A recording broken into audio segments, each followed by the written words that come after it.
नमस्ते दर्शक हो, चला भारताचं सौंदर्य आणि वैभव बघायला. आज आपण भारताचं सौंदर्य आणि वैभव हे माझ्या मागे दिसणारं सुंदर असं 13व्या शतकात बांधलेलं हेमाडपंथी मंदिर जे कोपरगाव जवळच्या कोकमठाण नावाच्या एका छोट्याशा गावामध्ये आहे. हे हेमाडपंथी मंदिर आज आपल्याला बघायचं आहे. या मंदिराच्या समोरच गोदावरी नदीचं विस्तीर्ण पात्र आहे आणि सुंदर परिसर ह्या मंदिराचा आहे जो आपल्याला ह्या ठिकाणी बघायला मिळतो.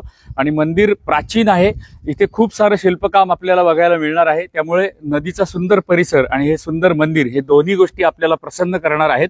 त्यामुळे व्हिडिओ शेवटपर्यंत बघा ही तुम्हाला विनंती आहे. आज आपल्याला हे मंदिर बघायचं आहे. आता मी व्हिडिओची सुरुवात या ठिकाणी उभं राहून केली होती आणि त्या मंदिराच्या समोरच बरोबर गोदावरी नदी वाहते. आता आम्ही सकाळी सकाळी प्रातःकाली इथे आलेलो आहोत. सूर्योदय होत आहे आणि अतिशय सुंदर असं नदीचं दृश्य आम्हाला इथे दिसत आहे. खूप सुंदर दिसतंय म्हणून तुम्हाला दाखवावं असं वाटलं म्हणून हे गोदावरी नदीचं सुंदर दृश्य आम्ही तुम्हाला दाखवत आहोत. अतिशय प्रसन्न वाटतं आहे. सकाळची वेळ आहे, अगदी सूर्योदय होत आहे, तुम्हाला दिसत असेल. आणि त्याच्या समोर असलेलं हे सुंदर प्राचीन मंदिर आज आपल्याला बघायचंय. चला तर मग मंदिर बघायला आरंभ करूयात. आता आपण इथे उभं राहून चलचित्राची सुरुवात केलेली होती. आता मी तुम्हाला या मंदिराचा परिसर दाखवतो. आधी तुम्ही मंदिराचा परिसर बघून घ्या. इतिहास पुरातत्व खात्याने आणि स्थानिक ग्रामस्थांनी या मंदिराची खूप सुंदर स्वच्छता राखलेली आहे. संपूर्ण मंदिराचा परिसर जो आहे तो अतिशय स्वच्छ ठेवलेला आहे. प्रचंड मोठं प्रांगण आहे, संपूर्ण पाषाणामध्ये दगडामध्ये केलेली भूमी आहे, पण अतिशय स्वच्छता या मंदिरामध्ये राखलेली आहे. आता आपण या प्रवेश मंडपातून मंदिर बघायला सुरुवात करूयात. कोकमठाण गावातील स्थानिक ग्रामस्थांची या मंदिराविषयीची आस्था आपल्याला छोट्या छोट्या गोष्टीतून लक्षात येते. इथे तुम्ही बघू शकता मंदिरामध्ये प्रातःकाली सकाळी कोणीतरी येऊन स्थानिक ग्रामस्थांपैकी कुठल्या तरी स्त्रीनी किंवा महिलेनी इथे येऊन सुंदर रांगोळी काढलेली आहे, जी मंदिराच्या अगदी बरोबर समोर इथे तुम्ही बघू शकता. मंदिराचा प्रवेश मंडप समोर आहे आणि त्याच्या बरोबर समोर ही छोटीशी पण सुंदर रांगोळी काढलेली आहे. यातून मी हे तुम्हाला का दाखवतोय तर स्थानिक ग्रामस्थांची मंदिराविषयीची आस्था आपल्याला या गोष्टीतून लक्षात येते. इथून मंदिरात प्रवेश करायला 2 पायऱ्या आहेत, त्याच्यावरती 5-6 पायऱ्या आहेत. तिथे समोर ह्या आपल्याला जे दिसत आहेत ह्या 5-6 पायऱ्या आहेत. हा समोर दिसतोय हा आपल्याला प्रवेश मंडप दिसतो आहे. इथे प्रवेश मंडप आहे. इथून मंदिरामध्ये आतमध्ये दर्शन घ्यायला जायचं आणि ह्या बाजूला जो दिसतोय प्रवेश मंडपासारखा भाग जो दिसतोय हा भाग मंदिरातून बाहेर पडण्यासाठी आहे, म्हणजे एक्झिट इथून आहे. इथून मंदिरामध्ये प्रवेश करायचा, दर्शन घ्यायचं आणि त्या बाजूनी मंदिरातून बाहेर पडायचं, अशी इथली प्रथा आहे. आता आपल्या नेहमीच्या पद्धतीप्रमाणे आपण प्रवेश मंडपापासून मंदिर बघायला सुरुवात करूयात. प्रवेश मंडप इथे प्रवेश मंडप आणि नंदी मंडप हे दोन्ही सामायिक आहे. प्रवेश मंडपातच नंदी महाराजांची स्थापना केलेली आपल्याला समोर दिसते आहे. मी आता जवळनं तुम्हाला थोडासा प्रवेश मंडप कम नंदी मंडप खालूपासून वरपर्यंत दाखवतो. हा प्रवेश मंडप आणि नंदी मंडप आपल्याला असा दिसतो. आता आपण आतमध्ये जाऊन इथलं नक्षीकाम बघूयात जे आपल्याला थक्क करून सोडणार आहे. आता मी जस्ट नंदी मंडपामध्ये प्रवेश केलेला आहे. समोर नंदी महाराज दिसत आहेत, ते थोडेसे जीर्ण झालेले, तुम्हाला नंतर मी जवळनं सुद्धा दाखवतो. आता मी डाव्या बाजूचा आणि उजव्या बाजूचा स्तंभ सगळे तुम्हाला दाखवून घेतो. या नंदी मंडपाला 4 स्तंभ आहेत. हा डाव्या बाजूचा स्तंभ आपण बघतो आहोत. इकडे समोरच्या बाजूला हा एक स्तंभ आहे. त्याच्या समोरच्या बाजूला मागच्या बाजूला जो दिसतोय तो एक स्तंभ आहे आणि हा जो दिसतोय समोर प्लेन ज्याच्यावरती नक्षीकाम नाहीये हा जो स्तंभ दिसतोय हा स्तंभ नंतर लावण्यात आलेला आहे. या नंदी मंडपाला आधार म्हणून हा स्तंभ नंतर लावण्यात आलेला आहे. त्याच्या मागे जो हा दुसरा स्तंभ दिसतो हा प्राचीन आहे आणि ह्या बाजूला उजव्या बाजूला बघितलं तर उजव्या बाजूला एक स्तंभ दिसतो. आता आपण एक एक स्तंभ बघूयात. सगळ्यात उजव्या बाजूचा वरचा स्तंभ मी तुम्हाला दाखवतो आहे. इथे तुम्ही बघू शकता अतिशय सुंदर नक्षीकाम गोलाई मध्यभागामध्ये केलेली आहे. इथे संपूर्ण गोलाकार केलेला आहे. त्याच्या खाली आता जीर्ण झालेला आहे पण सुंदर नक्षीकाम या ठिकाणी पूर्वीच्या कालावधीमध्ये होतं.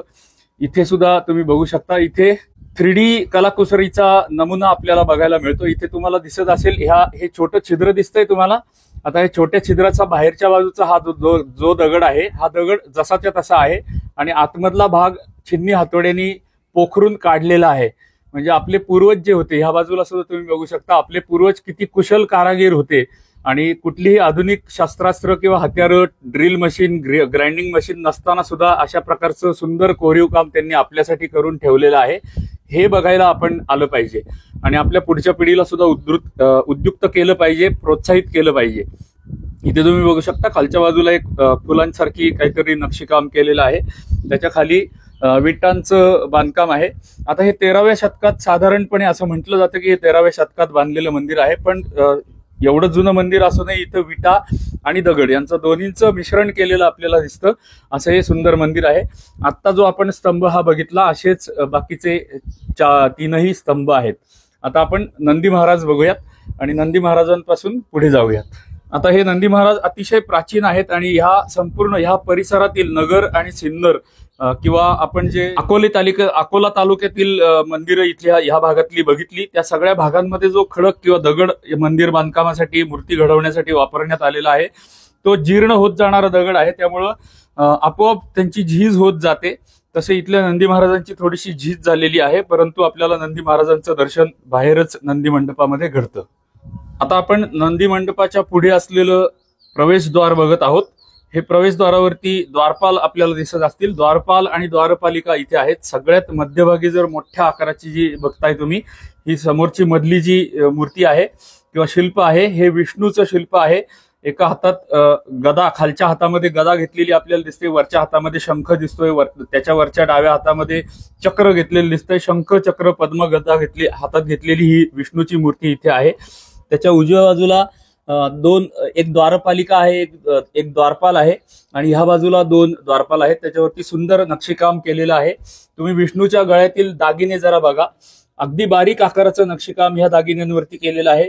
विष्णूचं जानवं किती सुंदर पद्धतीने दाखवलेलं आहे हे आपल्याला बघू शकता. म्हणजे इतकी शेकडो वर्ष होऊनही, हा खडक जीर्ण झालेला असूनही आपल्याला इतकं सुंदर नक्षीकाम या ठिकाणी अजूनही बघायला मिळतं. म्हणजे ज्यावेळेला ह्या मंदिराची निर्मिती करण्यात आली त्यावेळेला किती सुंदर शिल्पकाम इथे असेल याची कल्पना आपण याच्यावरून करू शकतो. आता त्याच्या वरचा भाग आपण जरा बघूयात. विष्णूच्या वरती सुंदर मंदिरासारखा किंवा शिखरासारखा भाग केलेला आहे. इथे तुम्ही मध्यभागी बघू शकता एक सुंदर कीर्तिमुख केलेलं आहे.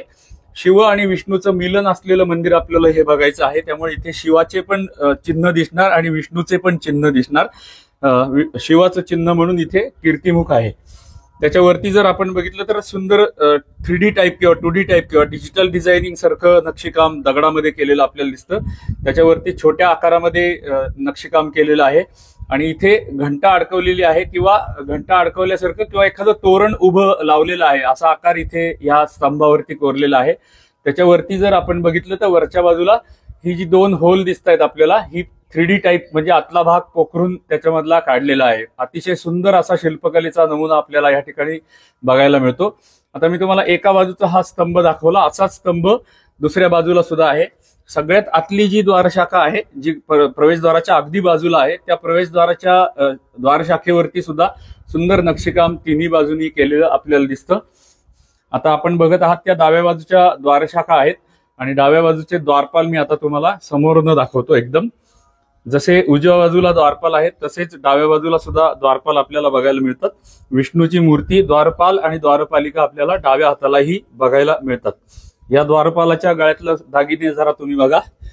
गळ्यातले हार सुद्धा सुंदर पद्धतीने कोरलेले आपल्याला या ठिकाणी दिसतात. पायातले दागिने, पायातले तोडे, वाळे, कमरेला असलेले कंबरपट्टे, हे सगळं नक्षीकाम अतिशय बारीक आकाराचं केलेलं आहे. अजूनही खूप सुंदर अवस्थेमध्ये शिल्लक आहे. या द्वारपालिका ज्या आहेत, ह्या द्वारपालिकांच्या भुवया बघा, द्वारपालांच्या भुवया, डोळे, किती सुंदर प्रकारे कोरीव काम इथे केलेलं आपल्याला दिसतं. आता आपण मंदिराचा उंबरठा बघूयात, प्रवेशद्वाराचा उंबरठा बघूयात. या उंबरठ्यावरती 2 बाजूला 2 शिल्प केलेली आहेत. मध्यभागी बहुधा पूर्वीच्या कालावधीमध्ये कीर्तिमुख असावं, आता ते जीर्ण झालेलं आहे. आता आपण मध्यभागी बघा, इथे ललाटबिंबामध्ये गणेशजी नाहीयेत किंवा गणपती नाहीये. या ठिकाणी गरुड असलेला आपल्याला दिसतो, स्पष्टपणे ओळखू येतोय. आता जरी जीर्ण झालेला असला तरी गरुड देवता या ठिकाणी असल्याचं दिसतं. आतमध्ये विष्णूचं मंदिर आहे, त्यामुळे इथे ललाटबिंबावरती गणपतीच्या ऐवजी गरुडांची स्थापना, गरुड देवतेची स्थापना करण्यात आलेली आहे. छताच्या वरच्या भागामध्ये जर आपण बघितलं तर 5 छोटी छोटी मंदिरं केलेली आहेत किंवा देवळं केलेली आहेत आणि त्याच्यामध्ये 5 विविध शिल्प आहेत. मध्यभागी ध्यानस्थ बसलेले शिव किंवा विष्णू आपल्याला दिसतात. त्याच्या 2 बाजूला ज्या सूरसुंदरी आहेत, त्या वाद्य वाजवणाऱ्या 2 सूरसुंदरी आपल्याला ह्या ठिकाणी दिसतात आणि त्यानंतर 2 सूरसुंदरी ज्या आहेत त्या हात जोडलेल्या मुद्रेमध्ये आहेत. म्हणजे नमस्कार मुद्रा आणि वाद्य वादन करणाऱ्या सूरसुंदरी आणि मध्यभागी ध्यानस्थ बसलेले शिव किंवा विष्णू, या दोन्हीपैकी एक कोणीतरी आपल्याला इथे दिसतात. त्यानंतर वरच्या बाजूला मगाशी जो आपण नक्षीचा पट्टा बघितलेला होता, या शिल्पांच्या वरच्या बाजूला हा जो पट्टा आहे, या पट्ट्यामध्ये सगळीकडे कीर्तिमुख कोरलेली चारी बाजूनी, आठी बाजूनी रादर आपल्याला सगळ्या बाजूनी गोल कीर्तिमुख कोरलेली आपल्याला दिसतात. आता आपण गर्भगृहामध्ये जाण्यापूर्वी सभा मंडपामध्ये ह्या दरवाजातून प्रवेश करूयात. हे द्वार जे आहे हे द्वार नंतर लावण्यात आलेलं आहे. प्राचीन द्वार इथलं नष्ट झालेलं असावं, त्यामुळे इतिहास पुरातत्व खात्याने हे नवीन द्वार बनवलेलं असावं.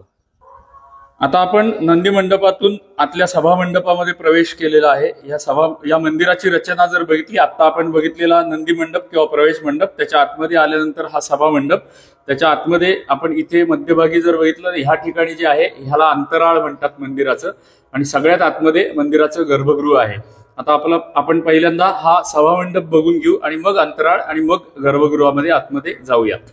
या शहाबादी फरशीच्या खाली कदाचित पूर्वीच्या कालावधीमध्ये रंगशिळा असावी. जशी आपण अन्य अनेक मंदिरांमध्ये रंगशिळा बघितलेली आहे, तशी रंगशिळा या ठिकाणी असावी असं वाटतं. आता सध्या फरशी आहे. आता या मंदिराच्या सभा मंडपामध्ये सुद्धा खूप स्तंभ आपल्याला दिसत आहेत. ह्या बाजूला एक गर्भगृह दिसतंय आणि ह्या बाजूला एक गर्भगृह दिसतंय. स्तंभांवरचं नक्षीकाम आता आपण बघूयात. जे समोरच्या बाजूचे स्तंभ आहेत त्याच्यावरती जास्त नक्षीकाम केलेलं आहे, ते पहिल्यांदा आपण बघूयात. आता सभा मंडपातला मुख्य गर्भगृहाच्या समोरचा एक खांब तुम्हाला मी दाखवतोय. अंतराळ आणि सभा मंडप यांना जोडतो. खालच्या बाजूला एक शिल्प केलेलं आहे, त्याच्यावरती चौकोनी आकार केलेले आहेत. मध्यभागी एक डिजिटल डिझायनिंग सारखं नक्षीकाम केलेलं आहे, त्याच्यावरती काही कोनाकृती नक्षीकाम केलेलं आहे. आणि मध्यभागी आपल्याला वरच्या भागामध्ये कीर्तिमुख बघायला मिळतं. त्या कीर्तिमुखाच्या वरती गोलाकार बनवलेला आहे आणि गोलाकाराच्या वरती दोन गोल चकत्या किंवा बशा उलट्या ठेवलेल्या जशा दिसाव्यात तसे 2-3 आकार केलेले आहेत. आणि सगळ्यात वरती जर आपण बघितलं तर ह्या ठिकाणी आपल्याला 3D टाईप शिल्प दिसतं, म्हणजे मागचा भाग कोरून काढलेलं शिल्प आपल्याला या ठिकाणी बघायला मिळतं. इथे तुम्ही बघू शकता मागचा भाग कोरून काढलेला आहे ह्याच्यामधला, आणि अतिशय सुंदर हा स्तंभ आहे. जसा हा उजव्या बाजूचा मी स्तंभ आता तुम्हाला दाखवत आहे, असाच स्तंभ तिकडे समोर डाव्या बाजूला सुद्धा आहे. आता मी तुम्हाला सभामंडप गोल फिरून दाखवतो. या बाजूला मुख्य गर्भगृह आहे. इकडून जर बघितलं तर मगाशी बाहेरनं जे तुम्हाला दाखवलं ते बाहेर पडण्यासाठीचा मार्ग इथे आहे. त्यानंतर ह्या बाजूला 2 स्तंभ आहेत. या कोपऱ्यामध्ये ह्या प्रवेशद्वारातून आता आपण प्रवेश केला होता. ह्या कोपऱ्यामध्ये 2 स्तंभ आहेत. ह्या डाव्या बाजूला जर आपण बघितलं तर इथे एक गर्भगृह आहे. आता त्या गर्भगृहाच्या समोर सुद्धा 2 स्तंभ आहेत. त्याच्यावरती सुद्धा वरच्या बाजूपासून खालच्या बाजूपर्यंत सुंदर नक्षीकाम केलेलं आपल्याला दिसतं. कुठली शिल्प ह्या स्तंभांवरती कोरलेली नाहीयेत, पण गोलाकार, षटकोनी आकार, अष्टकोनी आकार हे सगळे याच्यावरती कोरलेले दिसतात. माझा असा अंदाज आहे की हे स्तंभ जे आहेत हे 2 स्तंभ नंतर लावण्यात आलेले असावे, कारण प्राचीन असते तर ह्याच्यावरती काहीतरी आपल्याला नक्षीकाम दिसलं असतं. ह्या बाजूचा एक स्तंभ आणि ह्या बाजूचा एक स्तंभ, ह्याच्यावरती हा वरचा भार पेरलेला असावा. हे 2 स्तंभ मधले नंतर लावण्यात आलेले असावेत. आता आपण या गर्भगृहामध्ये जाऊयात जरा. या गर्भगृहाचं प्रवेशद्वार सुद्धा बघण्यासारखं आहे, ते आपण बघूयात. आता आपण पहिल्यांदा आतलं जे डाव्या बाजूचं गर्भगृह आहे त्याची वरची बाजू बघत आहोत. वरच्या बाजूला छताच्या वरती इथे त्या प्रवेशद्वाराचं छत आहे आणि त्या छताच्या वरती जर आपण बघितलं तर वरच्या बाजूला आपल्याला मध्यभागी एक देवीचं शिल्प दिसतं आणि 2 बाजूला 2 हत्ती छानपैकी कोरलेले आपल्याला दिसतात. त्याच्या डाव्या बाजूला एक शिल्प आहे आणि उजव्या बाजूला सुद्धा एक शिल्प आहे. असं हे प्रवेशद्वाराच्या वरती असलेलं शिल्प. त्याच्यानंतर वरती फुलं कोरलेली आहेत काही, आणि त्याच्यावरती वेलींचे आकार केलेले आहेत. असं सुंदर नक्षीकाम छताच्या वरच्या बाजूला आहे. आता आपण छताकडे येऊया. इथे आता जागा कमी आहे त्यामुळे तुम्हाला एका फ्रेम मध्ये सगळं दाखवता येत नाही. हे प्रवेशद्वाराचं छत आहे. त्याच्या खाली असलेलं ललाटबिंब आपल्याला दिसतं. ललाटबिंबामध्ये इथे गणपती आहेत. गणपतीला वंदन करून आपण ह्या गर्भगृहामध्ये जायचं असतं. इथल्या जर द्वारशाखा आपण बघितल्या तर द्वारशाखेवरती सुद्धा अतिशय सुंदर गोल आकार बनवलेले आहेत. ह्या द्वारशाखा दोन्ही बाजूला अगदी समान आहेत. जशा बाकी सगळीकडे असतात तशाच दोन्ही बाजूला समान आहेत.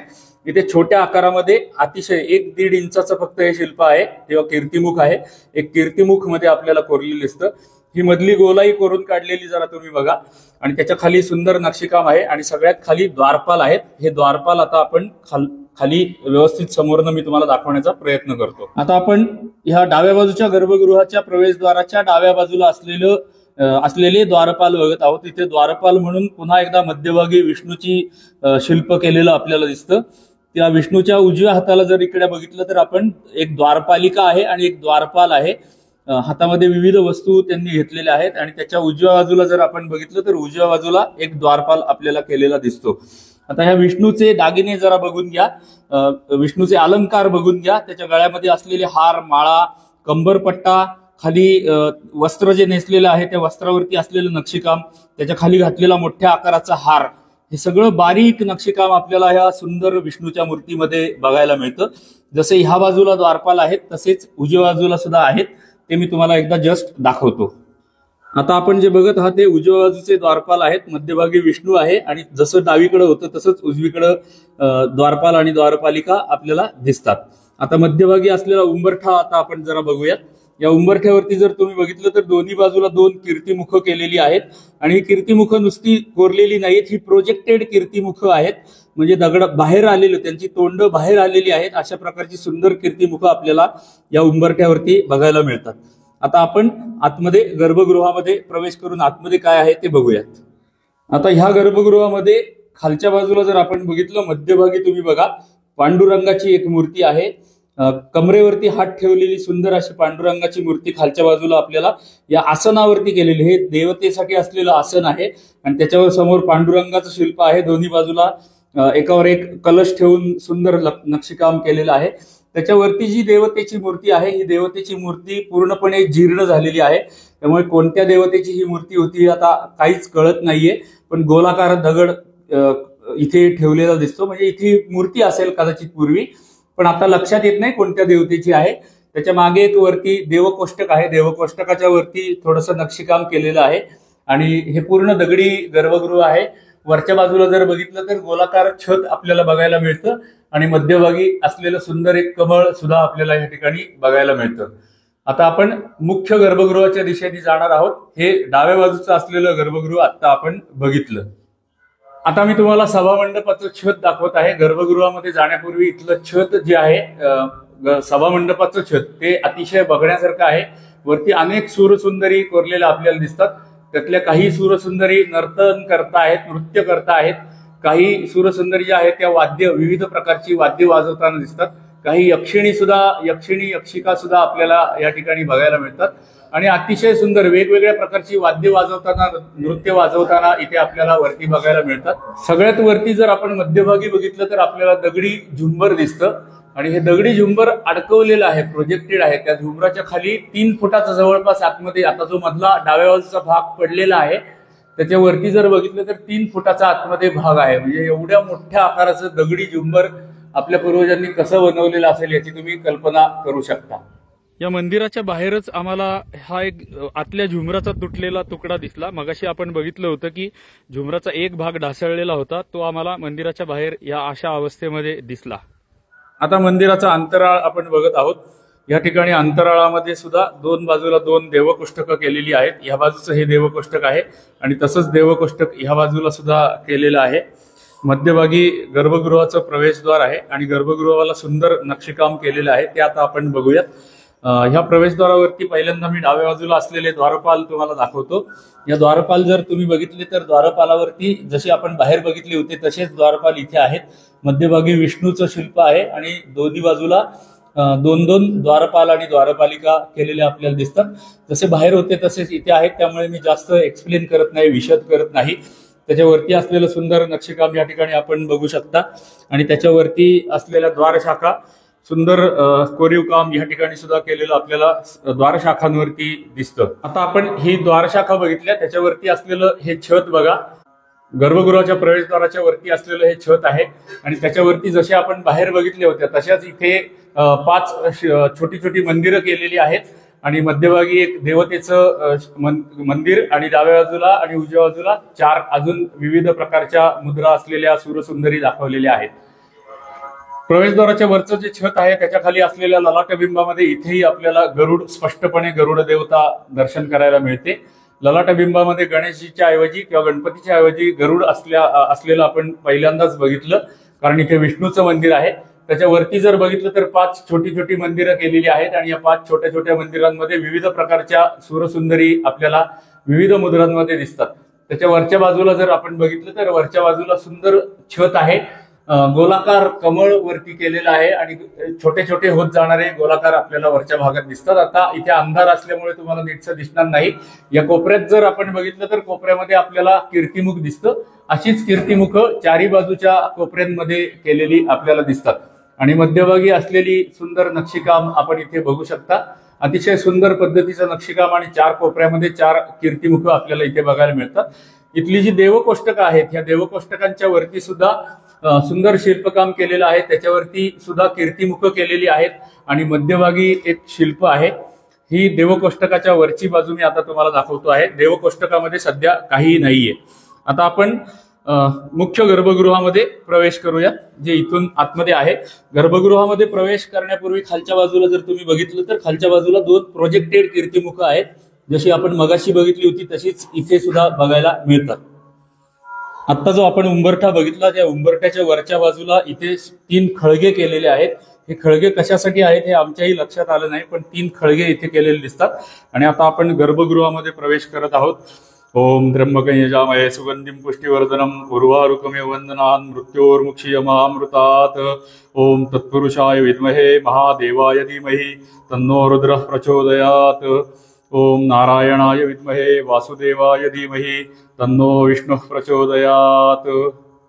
आता हे गर्भगृहाचं प्रवेशद्वार आहे. इथून तुम्ही बाहेरच्या बाजूला बघू शकता. समोर मुख्य प्रवेशद्वार आहे आणि त्या प्रवेशद्वाराच्या समोर नदी वाहते आणि ही जी दिशा आहे ही उत्तर दिशा आहे.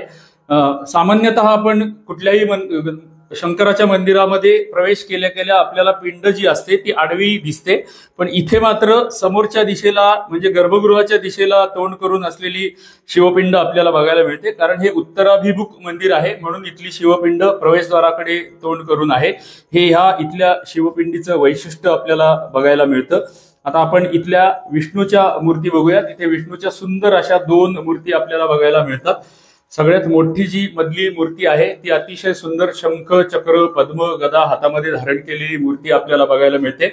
त्याच्यावरती अतिशय सुंदर नक्षीकाम आहे आणि हे सगळे तिचे विष्णूचे जे ओळखण्याच्या खुणा आहेत त्या सगळ्या आपल्याला या ठिकाणी दिसतात. गळ्यामध्ये असलेले माळा हार सगळे काही व्यवस्थित सुंदरपणे आपल्याला बघता येतात.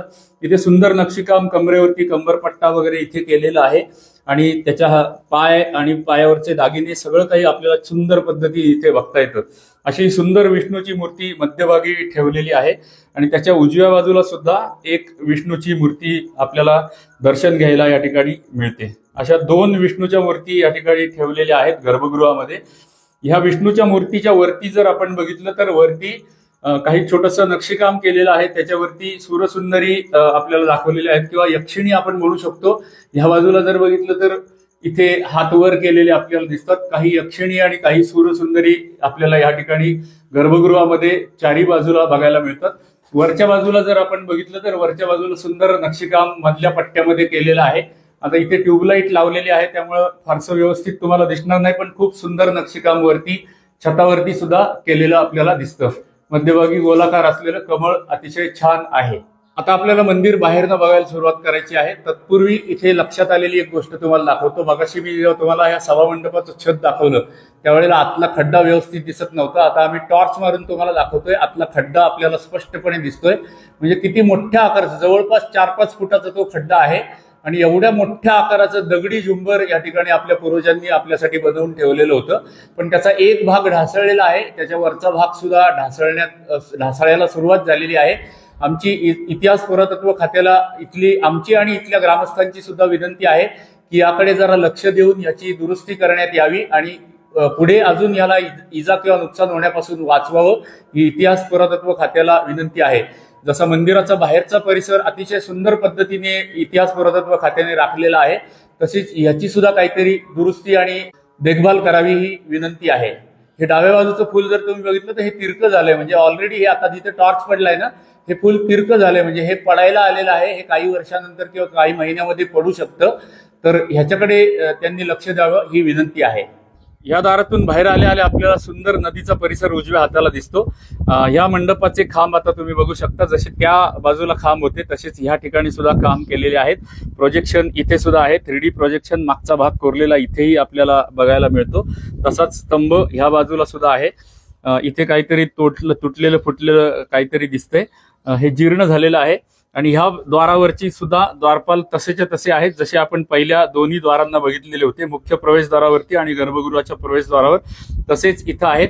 इथे मध्यभागी जर आपण बघितलं तर इथे सुद्धा ललाटबिंबामध्ये आपल्याला गरुड देवता बघायला मिळते. म्हणजे इथे जेवढी प्रवेशद्वार आहेत तिथे प्रत्येक ललाटबिंबामध्ये गणपतीच्या ऐवजी आपल्याला गरुड बघायला मिळतं आणि ह्याच्यावरती सुद्धा असलेलं सुंदर नक्षीकाम किंवा 5 मंदिरं वरच्या बाजूला आपल्याला दिसतात.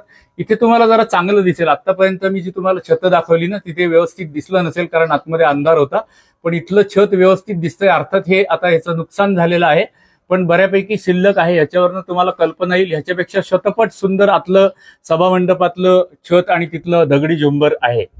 आता आपण ह्या द्वारामधून बाहेर आलेलो होतो. आता ह्या द्वारातून बाहेर आल्या अतिशय सुंदर असं मंदिराचं दृश्य आपल्याला बाहेरच्या बाजूने दिसतं. उजव्या बाजूला असलेलं ह्या बाजूला असलेलं मुख्य गर्भगृहाचं शिखर तुम्ही बघू शकता. संपूर्ण विटांमध्ये बांधकाम केलेलं आहे आणि अतिशय सुंदर असं मंदिराचं बाहेरचं दृश्य आपल्याला या बाजूनी बघायला मिळतं. आता हे मंदिराचा वरचा शिखराचा जो भाग आहे आणि प्रवेशद्वाराच्या वरचा पण जे भाग आहेत ते सगळे विटकामाने बांधलेले दिसतात. कदाचित हे खालचं दगडी जे संपूर्ण बांधकाम आहे हे सगळं बांधकाम प्राचीन कालीन असावं आणि त्याच्यावरचं जे विटकाम आहे हे शिखर सुद्धा कदाचित नंतर बांधण्यात आलेलं असावं कारण इथं विटा आणि दगड यांचा दोन्हीचं संमिश्र वापर केलेला दिसतो. पण विटा बहुतेक सगळ्या वरच्या भागात वापरलेल्या आहेत. हे नंतर जीर्णोद्धार करताना किंवा डागडुजी करताना वापरण्यात आलेल्या असाव्या असं वाटतंय. आता ह्या मंदिराची जर आपण बाहेरनं दृष्टिक्षेप एक टाकला तर तुमच्या लक्षात येईल की ह्या मंदिराला वरती जाण्यासाठी आतमध्ये 8 पायऱ्या चढून वरती जावं लागतं. म्हणजे हा संपूर्ण एक दगडी प्लॅटफॉर्म बनवण्यात आलेला आहे, एक पाया बनवण्यात आलेला आहे आणि या जवळपास 7 फूट उंचीच्या पायावरती हे मंदिर बांधण्यात आलेलं आहे. आता तुम्ही महेश इथे उभा आहे, महेशच्या उंचीवरनं अंदाज करू शकता. महेश 5.5 पावणे 6 फूट उंचीचा आहे आणि त्याच्यावरती मंदिर सुरू होतंय. एवढा उंच प्लॅटफॉर्म बनवून त्याच्यावरती मंदिर बांधण्यात आलेलं आहे. आता आपण गर्भगृहाची उजवी बाजू बघत आहोत. ह्या बाजूला जर आपण बघितलं तर अनेक शिल्प ह्या ठिकाणी आपल्याला पूर्वीच्या कालावधीमध्ये कोरलेली असावीत किंवा आहेत अशी खाणाखुणा आपल्याला इथे दिसतात. सगळी शिल्प बाहेरच्या बाजूनी जीर्ण झालेली आहेत त्यामुळे कशाची आहेत ते ओळखू येत नाही. पण इथे मध्यभागी असलेलं एक शिखर तुम्ही छोटं शिखर या ठिकाणी बघू शकता. आता आम्ही मंदिराच्या दुसऱ्या बाजूला आलेलो आहोत. हा प्रवेश मंडप आपल्याला दिसतो.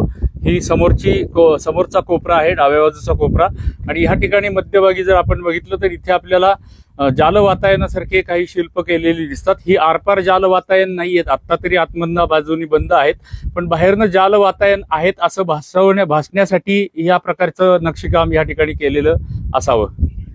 आत्ता जो आपण जाल वातायनाचा पट्टा बघितला होता त्याची दुसरी बाजू आता आपण बघत आहोत. इथे तुम्ही बघू शकता इथे पण जाल वातायनासारखे आकार केलेले आहेत आणि जाल वातायनात मधली विविधता आपल्याला ह्या ठिकाणी बघायला मिळते. म्हणजे किती प्रकारची जाल वातायन बनवता येऊ शकतात आणि त्यांची आपल्या पूर्वजांची कल्पकता जाल वातायनाबद्दल काय होती किंवा किती प्रकार त्यांच्याकडे अवेलेबल होते ते सगळं आपल्याला ह्या ठिकाणी बघायला मिळतं. आता मंदिराची उजवी बाजू तुम्हाला खालपासून वरपर्यंत दाखवतो. मी जो तुम्हाला चौथरा किंवा कठडा सांगितलेला होता तो हा या बाजूला आपल्याला प्लॅटफॉर्म बनवलेला दिसतो.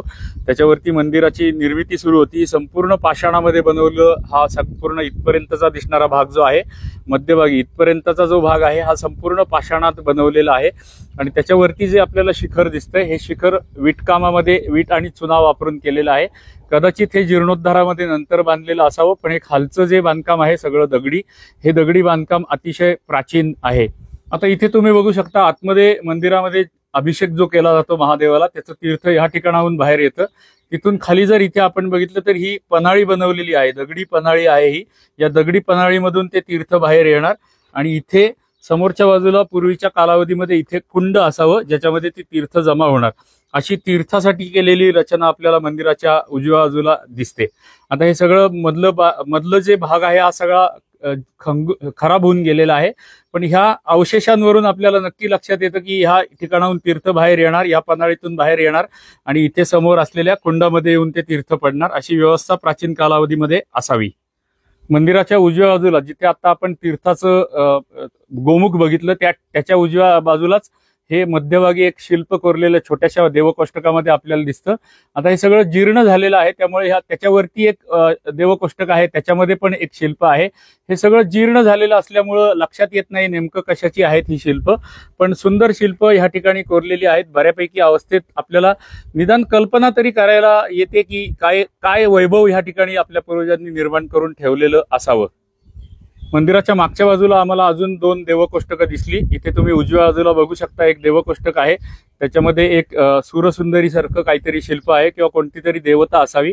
आणि त्याच्या डाव्या बाजूला इथे एक देवकोष्टक आहे आणि त्याच्यामध्ये सुद्धा एक शिल्प आम्हाला बघायला मिळालं. त्याच्या वरच्या पट्ट्यामध्ये सुद्धा इथे एक शिल्प आहे आणि ह्या बाजूच्या पण पट्ट्यामध्ये वरती इथे एक शिल्प आहे. आता आपण मंदिराची मागची बाजू खालपासून वरपर्यंत एकदा बघूयात. इथे हा चौथरा प्लॅटफॉर्म बनवलेला, मध्यभागी असलेलं शिल्प, एक देवकोष्टक, त्याच्यावरती असलेलं दुसरं देवकोष्टक, त्याच्यावरती असलेलं उंच शिखर, गोपूर पद्धतीचं शिखर, आणि त्याच्यावरती असलेलं भूमिज पद्धतीचं शिखर जे विटकामामध्ये, वीट आणि चुना यामध्ये बांधलेलं आहे. म्हणजे जसं पळस देवाचं मंदिर आपण बघितलेलं होतं तसंच काहीसं शिखर या ठिकाणी आपल्याला बघायला मिळतं. आणि ही मंदिराची मागची बाजू. तर दर्शक हो, आता हे प्राचीन असलेलं कोकमठाण गावामधील प्राचीन शिव विष्णू मंदिर आपलं बघून झालेलं आहे. हे मंदिर आम्हाला आवडलं. जरी हे जीर्ण झालेलं बांधकाम असलं आणि जीर्ण झालेली शिल्प असली तरी सुद्धा हे मंदिर आम्हाला आवडलं. इथला गोदावरी नदीचा तट आणि इथला संपूर्ण निसर्गरम्य परिसर आम्हाला आवडला. जसा हा परिसर आणि हे मंदिर आम्हाला आवडलं तसंच तुम्हालाही आवडलं असेल अशी आशा करतो. जर आम्ही दाखवत असलेली प्राचीन मंदिरं तुम्हाला आवडत असतील तर प्रत्येक व्हिडिओला लाईक करा, एक छोटीशी कॉमेंट नक्की करत जा. तुमचे मित्र, मैत्रिणी, कुटुंब, परिवार, नातेवाईक, सहकर्मी या सगळ्या लोकांना ह्या प्राचीन मंदिराचे व्हिडिओची लिंक शेअर करत जा. म्हणजे ही प्राचीन मंदिरं बघण्याची आवड जास्तीत जास्त लोकांना लागली पाहिजे, हा त्याचा उद्देश आहे. त्यामुळे जास्तीत जास्त लोकांना आमचे व्हिडिओ शेअर करत जा. आणि आमची शेवटची विनंती तुम्हाला नेहमीची असतेच की आमच्या चॅनलला अजून जर आपण सबस्क्राईब केलं नसेल तर सबस्क्राईब सुद्धा करावे, ही आपल्याला हात जोडून नम्र विनंती आहे. चला तर मग अशाच कुठल्या तरी सुंदर प्राचीन मंदिराच्या पुढच्या चलचित्रामध्ये भेटूयात. तोपर्यंत आपणा सर्वांना धन्यवाद, धन्यवाद, धन्यवाद.